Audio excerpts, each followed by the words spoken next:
na with me, Ina. Oh, ang ating guest ngayon, we will be answering some concerns na inyong pinapadala sa aking email. This is one of three, yan na aming sasagutin. Iba't ibang mga situation, okay, and inquiries. In this episode, isa pong inquiry sa Atlantic Immigration Program. Yung mga susunod, iba naman, may spousal and then may vulnerable open work permit related concerns. Okay? O sige, unahin na natin muna. Of course, ipasok natin si Dayanara M. Puerto Bandiges. Welcome back and thank you for doing this with me. Our mini, parang public service, okay? Mga Miss Ina's pagsagot sa ating Valentine's episode. Yeah. Ang aga namin gumising ni Dayanara, no? Para i-take ito, Valentine's Day na Valentine's Day. Okay. Dayanara's email, yes, is down there sa baba. Thank you. Alright. Unahin natin itong nagpadala. Hindi ko nababasa. Wala akong identify na name, okay? I think all the senders want to be anonymous. Of course. Okay. Saan na ba yung una ko? Okay, eto. Gusto lang niya ng parang basic overview sa AIP rin in a way. No? Sabi niya, I would like to kindly suggest a possible topic that many of us nasa Atlantic province siya, okay? Atlantic provinces would really benefit from. Would it be possible for you to create a vlog discussing the different PR pathways in the Atlantic region, such as Nova Scotia, New Brunswick, Prince Edward Island, and other nearby provinces? Okay, tapos, siguro dito sa iba niyang concerns na gusto niyang include, tips or strategies, yung pinakababa, no? Tips or strategies for workers. Teka nga, ano ba ito? Tatanggalin ko muna. Currently in the Atlantic provinces who want to secure their PR. Kasi yung unang dalawa, no, email sender, na-discuss na namin ni Dayanara yan actually in previous episodes. Yung moving, yung mga lipat probinsya. Yes. Extending work permits. Ang dami ko ng episode dyan. Okay, so pakibalikan na lang yun. Pwede rin po siguro natin balikan ng konti yung extending work permits, ganyan, while waiting for PR. Kasi it's a very complicated situation for a lot of people. So just siguro to start with, we can say na yes, Atlantic immigration is a primary option for permanent residents because it's only just created for that region. So, pag sinabi po natin Atlantic region, yun yung apat. New Brunswick, Nova Scotia, Prince Edward Island, and Newfoundland and Labrador. So, yun ay talagang, I believe Atlantic immigration is a program, so it's permanent. This is not a pilot.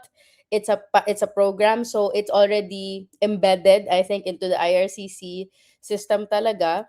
But it is very similar to RCIP, which is a pilot, Rural Community Immigration Pilot, in a way na there is a requirement for the employer to be designated first by the province, and then it's the employer who will work with the province, the provincial committee, to provide you with the papers na kailangan po ninyo para makapag-apply. And AIP is a direct PR application. You're not being nominated or anything like that. Once you have the papers from the committee, you will be able to apply for PR directly using the portal. It used to be quick. Yung AIP, but ever since I think there were several changes na it became as long as the provincial nomination, which could take up to 2 years yung processing. So ganun na siya. Dati mabilis yan. Parang RCIP. Ang RCIP mabilis. Parang you only need, pagka-apply mo after a few months, you have an AOR already. AIP used to be like that, more quickly done, but now it's not. It's the same process. So that's the AIP po. Kaya primarily it's a good option, but I personally have not seen a lot of AIP applicants now. Like most recently, I haven't been working with AIP applicants. Most recently, the ones I've worked with early 2025. I don't know why. Baka madali.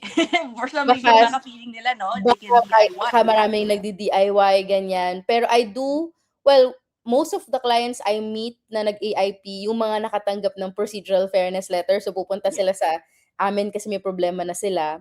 And then we Mhm. help them with the problems that they have. Yun yung mga recent. Pero yung fresh applications, wala masyado. Probably because they're DIYing or baka hindi masyadong marami yung binibigay. So, there's that. Oh. There's one particular province, Nova Scotia. Ang Nova Mm. Scotia has implemented their own expression of interest system. So, para na po silang Ontario.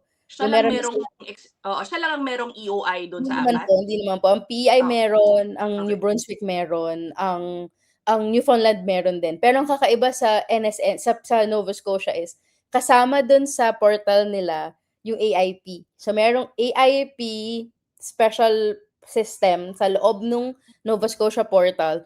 And ang siste, hindi ka makakagawa ng NSNP kapag kung gusto mong mag-apply sa provincial nomination program nila.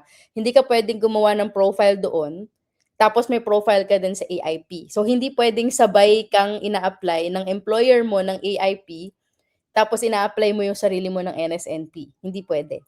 Oh, okay. Oh, you have Tas to ay pick one?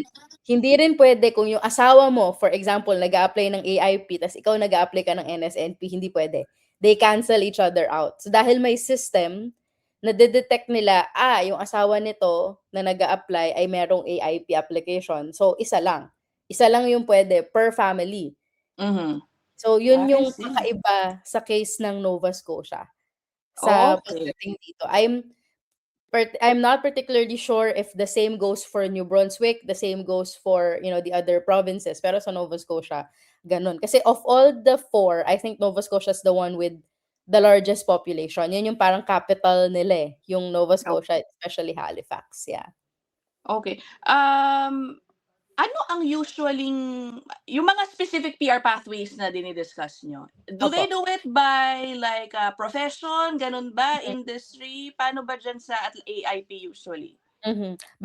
Bawat isang province po ay may kanya-kanyang Hmm, priority. So, usually in their websites, they will show, "Eto priority namin, eto ang mga hindi namin ini-invite." May mga ganyan silang okey. listahan gaya sa New Brunswick, may mga ganyan sila.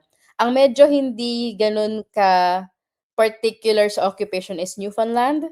Ang Mhm, immigration system ng Newfoundland is not as sophisticated as the others. Siguro kasi as a province, they're not very big. I don't know mhm. how many population they have, but they're quite it's quite small, na hindi pa sila gano'n ka-heavily invested in the system that they are implementing for their PR pathways. But they do have PNP, Nova Scotia and Newfoundland, Labrador PNP, meron sila nun. They have their own EOI. They have this system na is that JVA? Wait, let me just Sige. double check. So meron silang kakaibang system na ini-implement which is very similar to an LMIA. Ang tawag doon ay Job Vacancy Assessment, which is a provincial labor market test. Parang LMIA pero sa province lang nila. So they support their employers in identifying yung labor force challenges. So parang itinutulungan nila yung employers na meron sila sa province na mag-submit, parang magbigay ng mga documents to prove na kailangan nila ng tao. Yeah.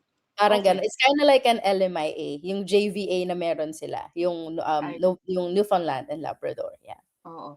Kanina pala nabanggit mo 'no, yung kunyari sa Nova Scotia, you can't apply for both AIP, and yung Nova Scotia Yes. parang PNP.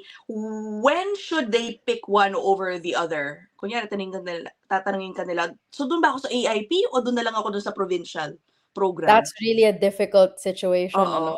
Oo, For a lot of my clients, they're choosing the PNP, NSNP, kasi mas madali siyang mag-draw, and I okey. do believe mas marami siyang allocation kasi yung AIP, yung allocations nila dun is hati-hati yung 4 I see, na province. So and nagdagdag po kasi ng allocation sa provincial nomination recently.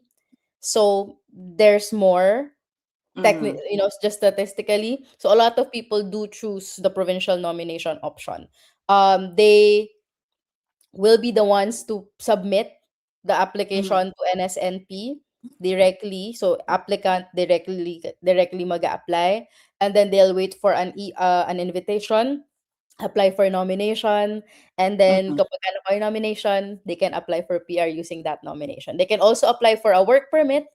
Mhm. um, they can request or they can receive a work permit support letter para yun po yung gagamitin na makapag-apply kayo ng work permit habang naghihintay kayo ng resulta po ng PR application ninyo, which can take, kapag ka nomination, up to 2 years. Oo. O sige, mamaya pupuntahan natin o gagawin ninyo, no, kung medyo natatagalan na kayo dun sa waiting time. Of How course. about comparing AIP and Express Entry? Yan, pwede mo bang Oh, isabayan una sa lahat? Kasi you can just have a profile on Express Entry, right? yes. Oo. Pero Yes, yan ano, pwedeng oo. Anong difference ng dalawa? mhm. And yeah, would it be good to have both? Anong benefits? Of course. Mm. I always advocate to my clients, you don't have to choose sometimes unless you absolutely have to. Parang yung sa NSNP, 'di ba, you have Mhm. to choose. But usually if it's express entry, you can have it just there. You can have it just there, nandun lang siya. Try to improve your language test para mataas yung score, you know what I mean? Do whatever you have to do to increase your scores, especially if you are below 30. Kasi yun Mhm. sila yung talagang may highest chances, yung mga below 30, below 35 years old, they have the highest chance of getting really good scores sa express entry. Now, the difference between the two is EE is, well, the similarity is they're both federal programs. So, mag-a-apply po kayo ng PR directly to the government of Canada. All right. Kapag hawak niyo na yung mga papers ninyo, so yun yung pinagkaiba, yun yung pinagkamukha nila. The difference is kapag sa Atlantic Immigration ka na PR, syempre you don't have the freedom to move anywhere in Canada as opposed to Mhm. express entry. Ganyan, na pagka na-PR ka through Canadian Experience Class alone, wala kang restriction sa lugar kung saan ka pupunta because it's a federal Oo. application. With AIP, you have to, in a way, you're obligated to stay in that area that helped you, in May that oo. Is it written in their like PNP, alam mo yon, a document somewhere in that Mhm, process na parang mhm. kailangan dito ka muna ha? May ganun ba? Outright? It's not written Mm. outright, but it is in all PNP applications po, there's an underlying intention to stay in that Ah, province. You're asked to show ties to the province. There's an explicit box, yeah. for example, sa OINP, kung saan ililista mo kung ano yung mga ties mo sa Ontario, bakit gusto mo magstay sa Ontario, ganyan. Ay. So, because you are getting a boost from the province or the community na gustong, na mag-a-apply ka ng PR, I mean, you cannot really apply without them, 'di ba? Yeah. Parang there's Mhm. that reality. So there's the expectation that you're intending to stay in the community to serve. Oo. And for me, it's 2 years. Parang it's 2 years till you get your citizenship. It's not forever. I would just be Mhm. on the safe side and wait. And then Yeah. pag nakuha mo yung citizenship, go. Diba? Yeah. That's okay. Yeah. Oo. Honestly, it's really ano yun, hot topic din na may Yes. differing views eh. Some say, Yes. PR ka na eh, you have the right, mobility rights You have in the Canada. mobility Yung mga rights. ganyan. Sa totoo lang ako kailangang may clear policy na about that. I Kasi know. parang I know. contradicting talaga siya sa iba't ibang mga provincial nomination programs. Kasi one of the reasons why they have these PNPs is to attract people nga eh, no? But then, it goes against, in a way, yung general concept of, yung mobility rights of PRs and citizens. Ang hirap talagang sabihin. And the No, but fact is, some people have older. left Mhm. early and still became citizens, but then some people left and then got into some sort of problems later on. Exactly. Iba-iba din yung mga situation eh. Ang hirap Yeah. talaga. Oh. How would I argue this? Okay, so misrepresentation has no statute of limitations. Yeah. That's what I'm saying. Misrepresentation can Oo. go as far as your study permit application, your PGWP application, anything that happened before you apply for PR. Uh-huh. So, yung pagiging PR po ninyo based on Atlantic immigration or provincial nomination, for example, that's something that you do. Yung application doon, you do that before you become a Mhm. PR. That's before. That timeline is important. That timeline is important. Kasi if it's misrepresentation, they can question yung mga circumstances mo bago ka naging PR. Yeah. So, only when you become a PR do you get mobility rights. But misrepresentation can question the circumstances before you became a PR. So, for me, it's tight. Diba? Parang I wouldn't want to be haunted by a misrepresentation charge even like 30, 40 years as a citizen. You discussed this, Miss, yung Guatemalan soldier that you Iba pa. discussed before. Diba? That's 30 years of becoming a citizen. It was stripped away from him because of the circumstance before he became a PR in Canada. So, this is, for me, it's a no-brainer. Diba? Parang unless there's an absolute reason why you should leave, you shouldn't. Yeah. Diba? Parang, what do I mean by an absolute reason? May parent ka ba sa Ontario na may sakit, kailangan mo talagang alagaan? Nawalan ka ba ng work sa Nova Scotia at may magandang offer sa Ontario para sa'yo at may mga anak ka na kailangan mong buhayin? That's a special circumstance. Pero if you don't have that, if the community is able to provide what you need, then I really don't see any reason why you cannot stay for a few years and then just apply for citizenship. Diba? And then, sky's the limit. Correct. Afterwards. Actually, Yeah. based on my research din, good that we're talking about it. Kasi isa rin yan sa mga hinaharap na problema ng AIP. One of the concerns ng mga officials doon mababa yung retention rate daw nila. Kasi nga, marami daw ang lumilipat ng Ontario, medyo mas malapit sa kanila, pag nakuha na daw yung PR. Yeah. So, parang sort of defeats the purpose of, yun na nga, attracting immigrants then. Okay. Tapos, ano pa ba to? May nakita na ako kanina eh. Hold on. Ayan, okay. Yung mga tier level jobs, okay? Yung tier system, is it a big factor for AIP? Kailangan ba tier 0, 1, 2 ang trabaho para meron ka magandang chance to get invited? Not really. AIP accepts until tier 4. They don't have provisions for tier 5 positions, pero hanggang tier 4 po tinatanggap nila. Meron silang conversion ng work permit. Sometimes they would, even if tier 2 yung offer mo, they can accept other tier work experiences. Except for tier 4. Kapag tier 4 po yung inyong job sa AIP, kailangan tier 4 din yung experience. Ganon siya. Parang meron siyang ganong rule. But they do have a provision for low-skilled work, like tier 4 positions, which is great. Yeah. So kapag tier 5 po yung position ninyo, tapos nasa Atlantic Canada kayo, then you don't have AIP as an option, you have NSNP. Alright. So Or guys, the provincial nomination dun sa alin man sa apat na yon.